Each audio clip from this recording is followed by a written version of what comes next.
Hi, everyone, and welcome back to another podcast episode. My name is Alicia Gogan, the host of the Glow Up Secrets podcast, where I help you expand your mind and become more self-aware so that you can glow up into the best version of yourself. Hello, how are we doing? Happy Monday if you're listening to this on a Monday. It is very early in the morning for me to be recording a podcast episode, but I just had to get on the mic. Okay, listen, I had a very spiritual morning, like I have been mentioning, well, at least last week's episode, talking about how I've been really tapping more into my spirituality, just having a morning routine that's very much so light the incense, pull an oracle card, and listen to some Abraham Hicks vibes. And of course, I did that this morning as well. And I pulled a card from my oracle deck, and it was all about trust. And I want to read because it has like a little guide to explain to you what the cards mean if you don't know what they mean. And these deck of cards that I have, I usually just like to pull them just to get my mind thinking of something. I don't use like oracle decks or like tarot cards or whatever to truly give me answers. I'm not seeking for answers, but I do love to pull them sometimes just to get my mind thinking. And a lot of the times when I pull a card, it really does resonate with my soul or resonate with what something is happening within my life. So I thought that this was such a good topic to talk about, and something that I think it takes a long time to even understand what it means to trust your intuition or how to. And I know I've just gotten a lot of questions about this. And I think as I get older, I'm 28 now, there's definitely things when I think about my life that I have done to help me trust myself more, and I guess trust my intuition and act on that more. And I'm actively always trying to go in the direction of what I deeply know is true for me in the world and where I want to move in life. And I am somebody who loves to talk a lot about healing work and feminine energy a lot and cyclical living. And I think the more that I tapped into cyclical living, which just means there's many ways that you could cyclically live, I guess. But one is cycle syncing, just understanding that as a woman, I'm also not on birth control, that I go through 4 phases of my cycle every single month. So my mood is going to be different. My energy levels are going to be different. My insights in life are going to be different. And I see that all the time.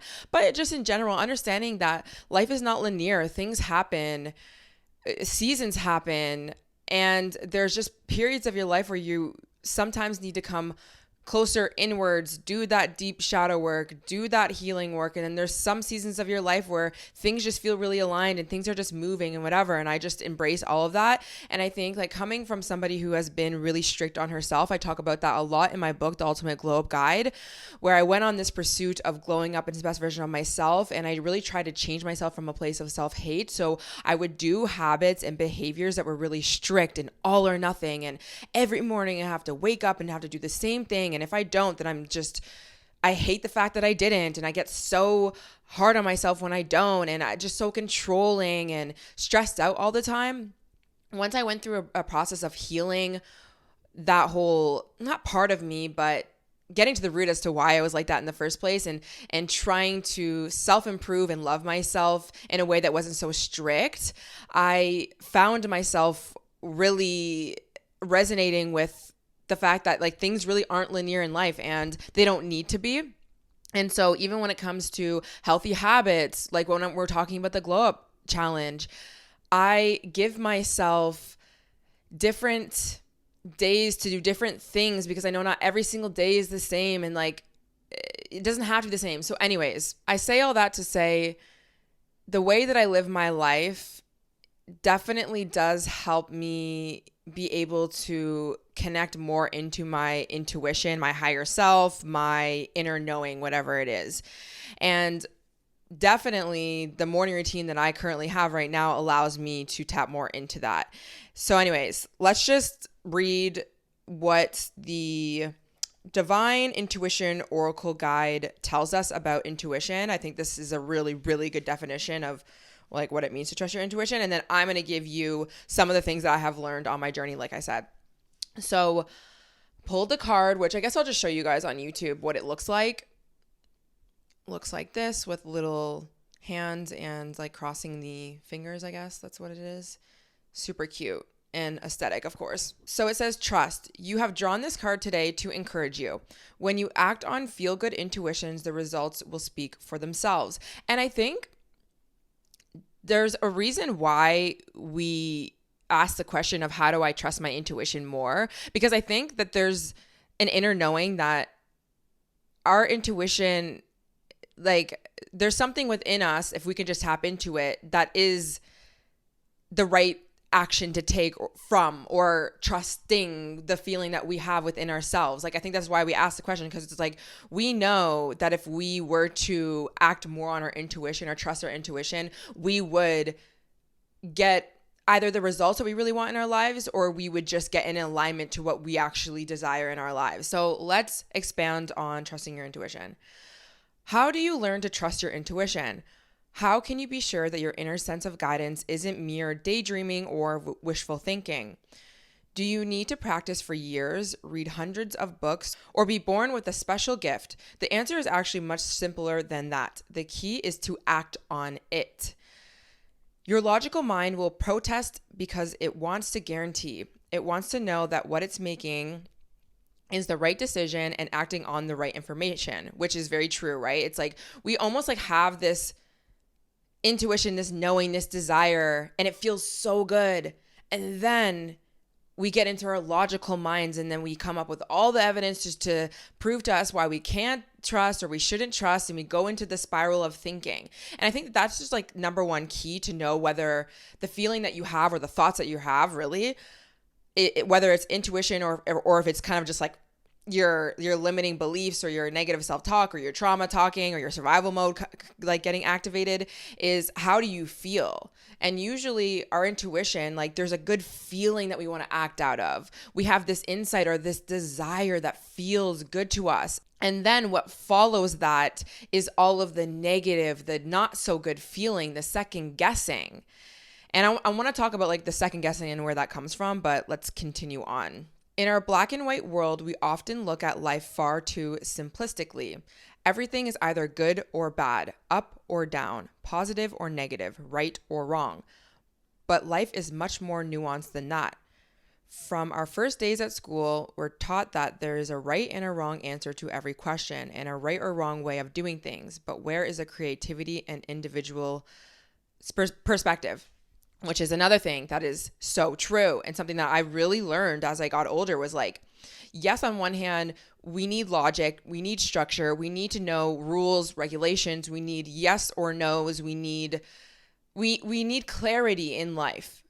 But life is just, it is more nuanced than that. Like, we have to take in consideration, we have emotions, we're dealing with other human beings, we have ebbs and flow of literal mother nature. We have so many things changing that things can't just be black or white in life. Even when I think about dieting, like I remember when I used to always want to jump onto strict diets of being like, okay, well, I want a certain outcome. So the way I'm going to get this outcome is if I'm going to be like 100% with eating clean, or 100% with all of my meals every single day for 3 months, and then I'm going to glow up. It's just like, we're not taking in consideration other aspects that will play a role in our ability to get our goals. But it doesn't mean you can't get your goals. It just means that you need to understand that there's going to be things in your life that play a role in, you on getting to the path of your goal. And how do we navigate that? How do we not get tied up in, oh my God, today I didn't have a good day and my emotions were all over the place, or I didn't have a lot of energy because I had my period and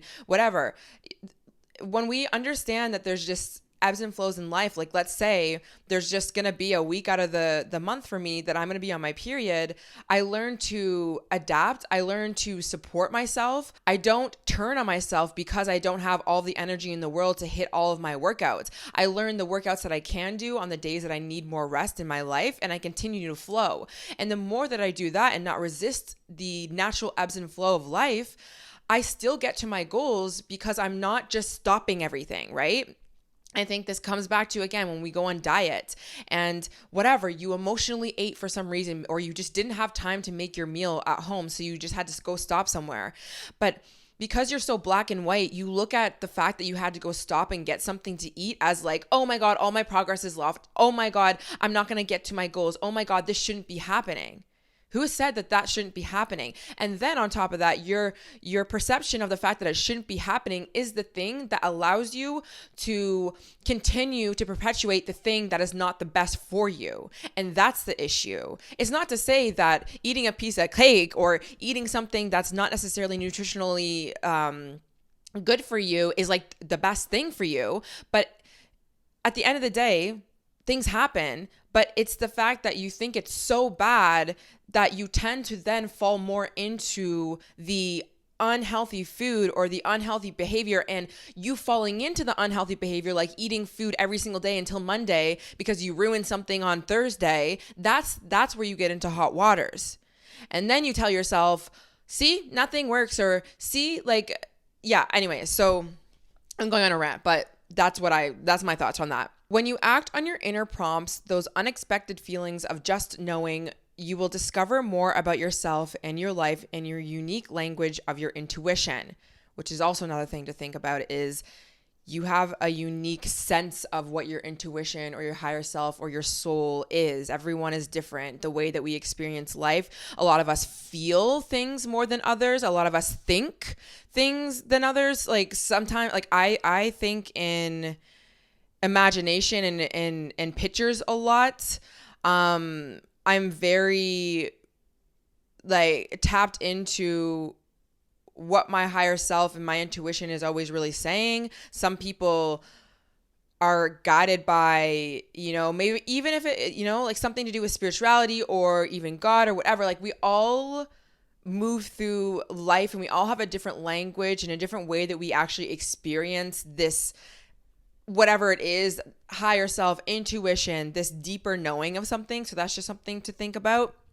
Over time, you will start to notice the difference between a mere thought generated by your black and white mind trying to be right and your intuition guiding you to step outside the square and explore other possibilities.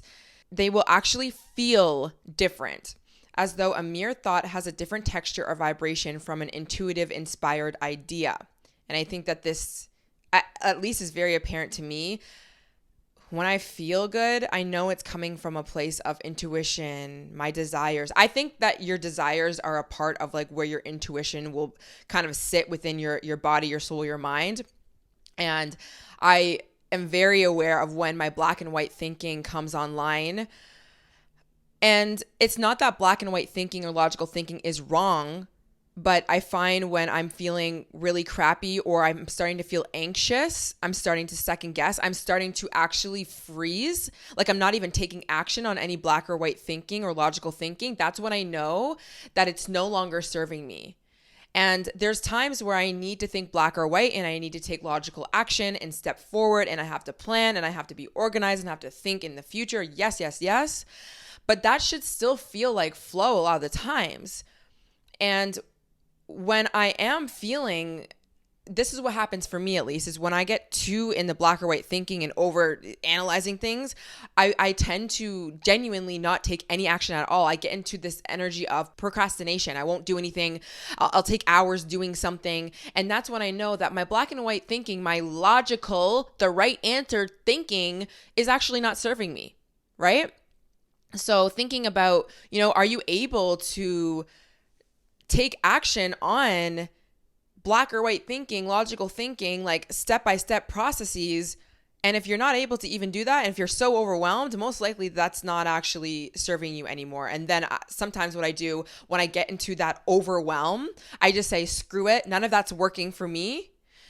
What would feel good to me in this moment? And I know we can't always act on every single thing that feels good in every single moment, but there's a part of you that knows that there's something that would feel better than what you're doing right now. Go take action on that. And then usually what happens is I'm able to, it's almost like rid the anxiety that I once had. And then I'm able to have a little bit of a clear focus on what is the next action step to take, if I need to take that, depending on what I'm talking about. The thought will come from a degree of effort, but the intuition guidance will pop up unexpectedly, often bringing with it a feeling of wonder and delight. Notice how quickly your logical mind tries to shut down that positive feeling, telling you it couldn't possibly be right. Train yourself to recognize that the moment when the inspiration arrives, act on it, which is it's so big. When you feel good, when you have a desire, act on it. And again, this is actually inviting your logical, structural, like black or white thinking kind of back into the picture of, stepping into the masculine energy of acting, right? It's not that we want to throw away the masculine structure, masculine energy, getting things done. But it's like when you feel this, and I'll give you a quick example of today. When I started reading this, I was like, this is such a good podcast episode to talk about. Like, I feel really aligned. I was journaling this morning about it. And I was like, this is something I need to talk about. My intuition was like, yes. And the thing is, though, I had on my list of things to do, got to wake up, I'm going to journal, got to go to the gym, I got to do step by step by step. And it's not to say that those things are bad and those things are wrong, but realistically, there was a desire within me that felt just better than even going to the gym right in this moment, which I can go to the gym. Like, it doesn't mean that I can't go to the gym right now. And I knew in my soul that it's best to act on this inspiration and this motivation, really, because it's not going to last. Because what's going to happen is I'm going to start getting in my head about all these things, or maybe I should talk about this topic, or da-da-da-da. So I knew, let's just do it. Let's just act on it right now. But I still acted on it, right? I still had to take that action and that alignment. So that's just something else to think about. Learning to trust your intuition will probably take a little bit of time because it's a new habit you need to develop. Trust grows through taking action and experiencing the result. And when I read this last sentence, this is where I really thought about having this conversation. Trust grows from taking action and experiencing the result. And I get questions all of the time. How do I trust myself more? And the truth is the way that you learn to trust yourself and even have confidence within yourself is if you take action. Now, the problem with a lot of us is that we've either taken action or we've experienced a result that was negative and that was wrong, right? So let's bring it to relationships for a second. You might have gone through a relationship where maybe there was cheating involved, or maybe somebody just, lied to you or whatever. So it's no wonder that now you go through the world with trust issues because the experience of the result was not the experience that you wanted. But in order for you to rebuild trust in other people, rebuild trust in yourself, is obviously experiencing a new result. How do you experience a new result, though, when all you have seen is kind of the negative? Well, I think a few things can be very helpful. One is, let's say you broke your own trust. There was information that you acted on based off of what you knew at the time. And I think that that's really helpful for a process of accepting and giving yourself grace. There's going to be times in your life where maybe you didn't necessarily make the right decision, even though I don't actually think there's any wrong decision.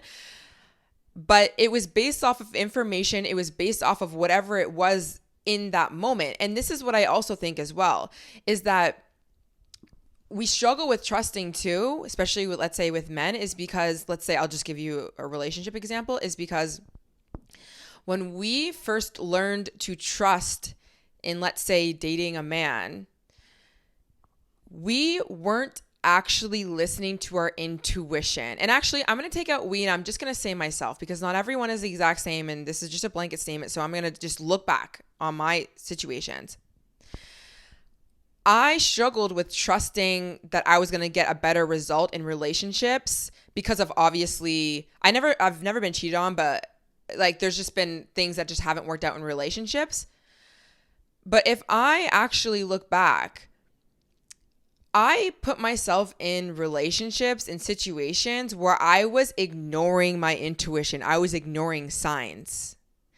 And if I actually listened to my intuition and I acted not out of a place of trauma or survival, I most likely wouldn't have had that result that would create distrust within me. So sometimes when we are going on this journey of trusting, we think that we are making the right decision based off of like what we really want, but actually we're ignoring the signs, we're ignoring the signals, we're ignoring X, Y, and Z. And then we get into hot waters and then we get cheated on or we get X, Y, and Z. And then we're like, see, like I shouldn't have, I can't trust myself, or I can't trust whatever. Now, obviously it just completely depends, but, and this is what I'm bringing it back to, you just acted on information that you knew at the time. For me, in relationships, I ignored signs, especially in relationships, because I was acting out of survival mode. I got into relationships where I was accepting the bare minimum, even though I really wanted something deep down, but I was too afraid to say it because I didn't have a lot of self-worth. I didn't know sometimes the signs to even look for, right? So sometimes it's not about the fact that you just know, but there are definitely things I look back on and I'm like, well, yeah, I either did know the signs or I was just acting out of survival mode and I was playing small in XYZ. But at the end of the day, it was all based out of things that were ingrained in me. So I can't even get mad at myself. It's no wonder I ended up getting the results that I did in my life, right? And it's all a learning lesson anyways. Like now I can look back and see how I was not honoring myself or I wasn't listening to my intuition. Now, there's obviously other things that play a role in why we struggle with trusting others or even trusting ourselves. In general, when we start getting socialized, when we grow up with certain parents, certain dynamics, certain experiences in our life, it takes us farther away from our actual deepest inner knowing and desires. And it's not always a bad thing because we need to be socialized in this world. We need direction from parents, but a lot of that does take us away from what we really deeply want in our lives. And I think that that's the process that a lot of us are going through right now in our lives, is learning how to distinguish whether is this the path that I actually want to take or is it somebody else's path, right? Or are these thoughts really what I actually believe about the world, about myself, or are these just things that I've picked up from my past? And a lot of that is. And I think a lot of you who listen to the podcast and you're doing a lot of healing work, you're starting to realize, you're starting to differentiate the difference between my inner critic that wants to control everything and keep me safe because it once learned how to do that in childhood because I was actually in a very traumatic environment and that kept me very safe, like I just said, and I talk about that in my book. But these thoughts, these feelings, these ways in which I'm operating in my life now are not serving me. Like you're starting to really see. So that's just one process of learning to tap more into your intuition and being able to trust, is distinguishing whether these thoughts are serving me anymore or not. And I think that something that's really helped me be able to trust myself and tap into intuition is this mindset of, and I guess you could just take it from like the law of assumption, is just assuming that when you start to trust others or yourself more, or you start to act on like some sort of impulse or desire, like a healthy impulse, that you're gonna be safe and okay, even if for any reason it wasn't necessarily the right decision, which I actually, again, don't think there's any really wrong decision. I think all the juiciness of your life is all meant to be happening when it's happening, even good or bad. But I think that this helps when it comes to learning how to trust, is because there's always gonna be a little bit of fear of you acting on your intuition or acting on a desire. And so you're gonna need to be able to tell yourself that you are safe.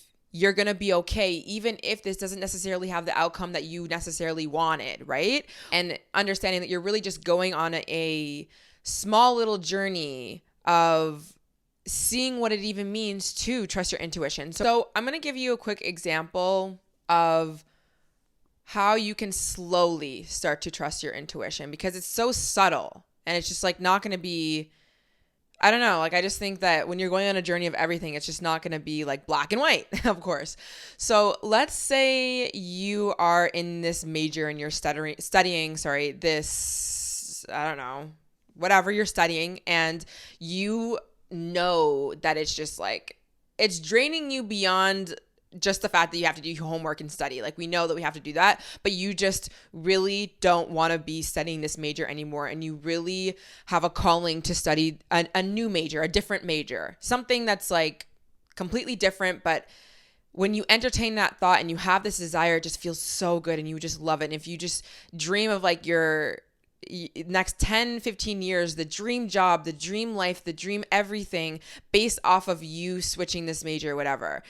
Obviously, there's a part of you, in my personal opinion, that would be a part of like what your soul is calling, and you really want to go in that direction, but you're terrified. You're terrified because your parents say you can't do it or you shouldn't do it. Society's telling you shouldn't do it. You don't know anyone else that's doing it, like all that. So obviously, it's going to be really hard for you to take any action steps towards that because you have all of this evidence around you. You have all of these people in your ear telling you that you shouldn't. What I would personally do, instead of just taking a leap, being like, okay, well, screw it, and taking this leap from this anxiety place of so much fear, right? Because that can get you into hot waters.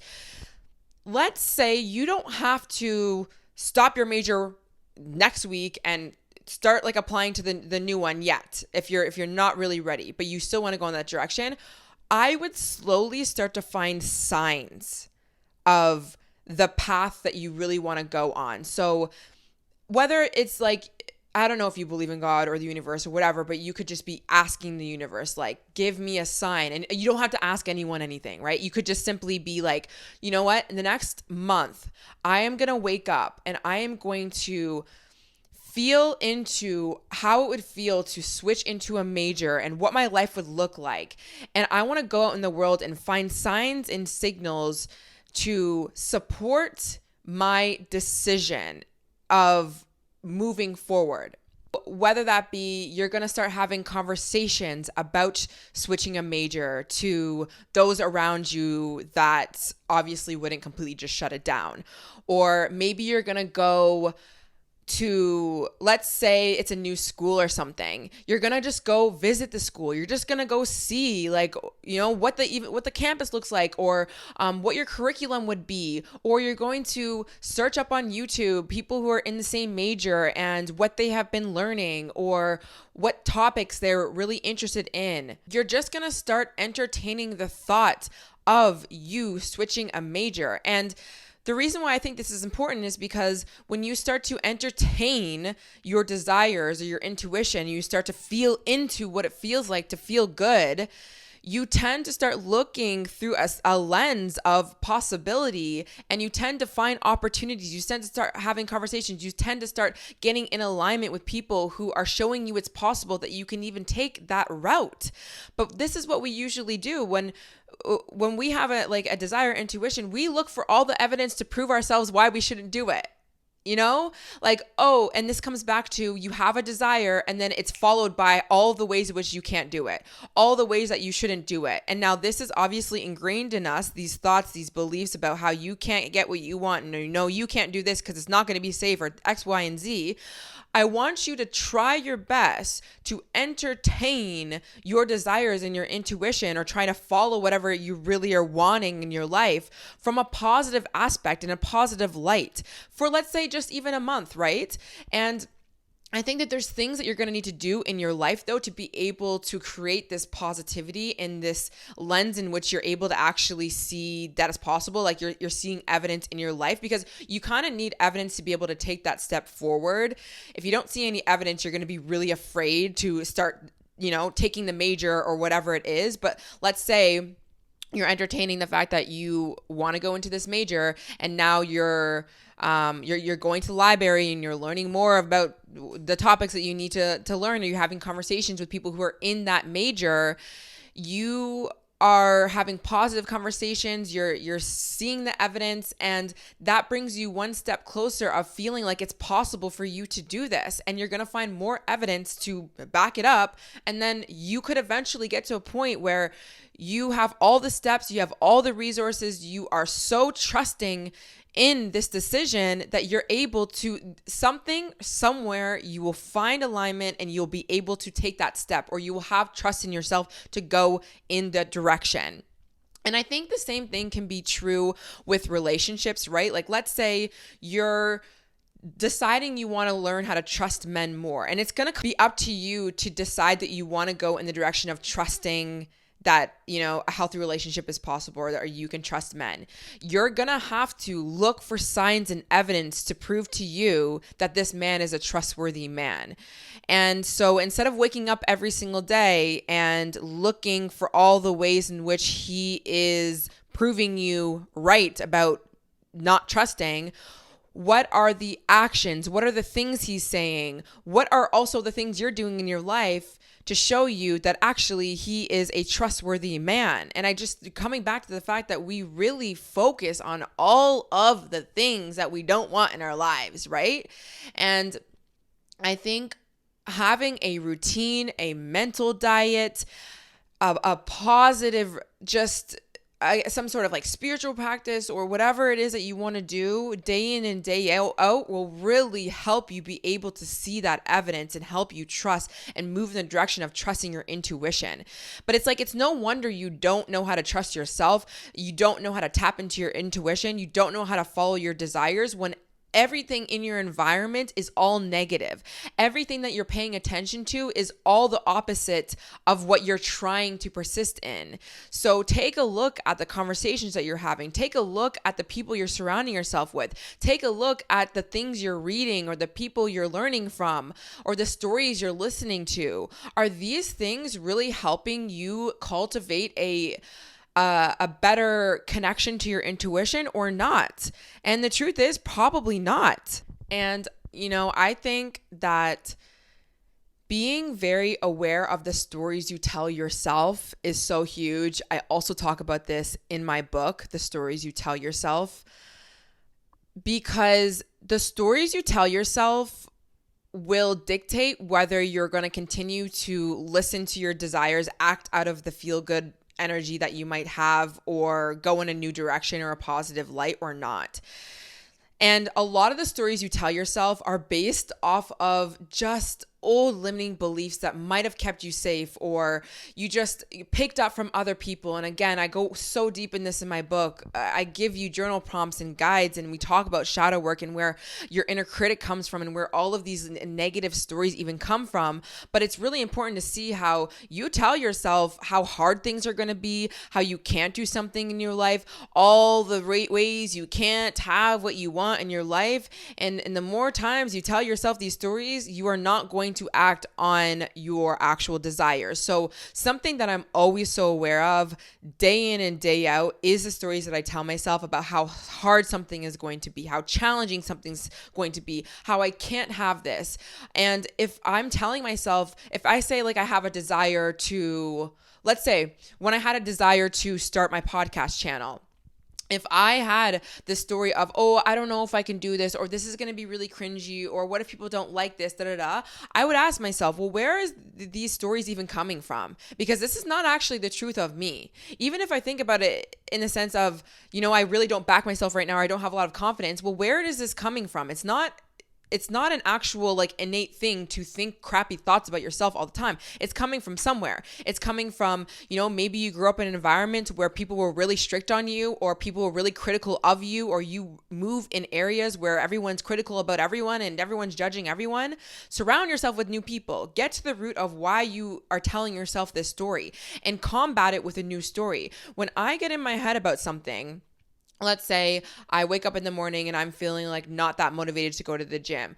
Naturally, I'll start to have a story of, the gym is going to be so hard, and legs are going to be so hard, and like I don't have the energy to do this, that, and third. When I notice that I have these just not so serving stories in my head, I like to come up with a more self-serving story that's going to help me get up out of my bed. This is not being delusional. It's just being realistic, and it's just being healthy, honestly. So I'll tell myself in some of the moments being like, okay, well, first of all, you don't even need to be 100% to be able to get up and go to the gym. All right. You don't have to have all the motivation and all the energy in the world to be able to get the workout done. And by the way, let's look at the evidence to show you that it's actually possible that you can go to the gym, because you've actually done it before. You've done this leg day before. You can do it. And now, how am I going to enjoy the process? Well, I'm going to start to listen to some positive affirmations or a positive podcast, or I'm going to listen to a playlist that's going to get me in the mood and get me in the energy, in the flow of being able to get up and go to the gym. Like, you have to have a new story. You have to tell yourself a positive thing. You have to have a routine that supports you and your ability to get up and go. And the more times you do that, the less that you will have those negative thoughts and stories in your mind. Like, I'm giving you that example, but realistically, I don't really have that much resistance to going to the gym anymore, because I have worked so heavily on the stories that do not serve me anymore. And I've created routines where it's kind of like more motivating to get up. And now I've created a routine and a habit out of going to the gym that it's more of an automatic thing. But at first it wasn't really automatic. And the same thing is going to be true with you trusting anything in your life. It's not going to be automatic because you haven't even been doing it. So there's going to be a level of you kind of like reparenting yourself in the moment of telling yourself like, nope, we can do this. It's thinking about a little child who wants to go play and she's very, very shy, but she really wants to go play with the kids at the playground. I have this desire. Oh my God, it looks so much fun over there, and then she's coming to mom being you. Oh my God, mom, I really want to, but I'm so scared, What that child needs in the moment is for her mom to be like, babe, you can go do this. Don't worry. You're going to be safe. They want to be with you. They want to have fun with you. It's not going to be scary. Even if you don't know all the right words, you don't know how to play the rules of the game, don't worry. They're going to teach you. You can ask questions. And even if these kids are going to be rude to you, or if for some reason it doesn't work out, you're still going to be fine. I'm going to be there for you. You're going to be fine. That's how you have to talk to yourself in those moments. That's how you get yourself to do things. And bringing it back to the fact that at the end of the day, when you want to build confidence, you want to build trust within yourself, you need evidence. So there's going to be a level of you having to take that action and showing yourself it's possible. So the next time you want to go play with the kids, the next time you want to go to the gym, it's not that you're going to be 100% ready, because it depends, right, on what it is that you're trying to take action for, but you're going to at least be able to go in your memory and think, oh, well, last time I went to hang out with the kids and it was a really good time. Now, the reason why we struggle with trusting is because maybe you've gone to the playground and the kids weren't nice to you, right? The kids weren't welcoming, or for some reason, something happened over here. But we don't need to continue to go to that memory and use that as evidence for us moving in the direction of what we really want, which is to play with the children, okay? Which it's very hard, obviously, because you have to rebuild that trust again. But the only way you're going to do that is if you take action. And what you need to tell yourself in those moments is, okay, these kids over here that were rude to me over here, they're unwell. They, for some reason, weren't taught how to be nice children or whatever it is. Or maybe, like I messed up over here, but that's okay that I messed up. It's not a big deal. Or I dated a guy who ruined my trust, but realistically, if I'm being honest, I actually knew the signs way sooner. And even if you didn't, maybe that wasn't your situation, but even if you didn't, okay, I acted and I dated somebody and I put trust in somebody that, unfortunately for whatever reason, they ruined that trust, but I am not going to let this person who's no longer in my life dictate my life moving forward. We're not going to do that. And I just think when it comes to trust, though, a lot of the times we are not connected to our truest needs and desires to begin with, and then we override ourselves, and then we get ourselves sometimes in hot waters. Like I said, it's not always our fault, but I think about, my life circumstance. There was always a level of suppressing my emotions and suppressing my needs and my wants, and not listening to what I really desired in my life. But that was based off of the fact that I was programmed to be like that from a parent, which then I would go into relationships, or I would go into situations where I would suppress my needs and wants and my emotions. And then I would have a shitty outcome because realistically, I was led into a not so good situation based off of me actually not standing up in my worth. It's not my fault because I was programmed like that, but I can see now if I actually was connected to myself, if I didn't have all that trauma, that survival mode, that information that I was operating out of, I most likely wouldn't have been in a situation where I was led astray from somebody or somebody broke my trust or whatever the case is. So sometimes, again, we just naturally were never even connected to our intuition in the first place based off of what we've gone through in our past, which we forgive. We need to move on. We need to heal. We need to understand that is honestly the majority of what happens in life is, unfortunately, we get this deck of cards that's dealt to us where for a lot of reasons we get really disconnected to our intuition, but we can learn how to go on a process of reconnecting. But that first starts with understanding, whoa, I've always had this intuition, but I just wasn't attuned to it from my life circumstance. And now I'm going to go on a process of no longer focusing on all the negative, crappy situations in my life because that was based out of what I knew back then anyways. So I'm not going to use that as evidence. And I'm going to create a life and I'm going to look through a healthier lens now. And I'm going to show myself it's possible that I can go in that direction of feeling good, of trusting myself. And I'm going to take those baby steps and I'm going to tell myself it's also gonna be okay even if things don't work out 100% because I have myself. But you have to start small, bringing it back to like the major or whatever it is, just entertaining the idea of going in the direction of something that you really want in your life and seeking those opportunities and those people and those conversations and reading into things more.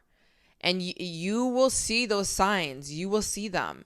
And you take those steps. So I hope this episode was insightful.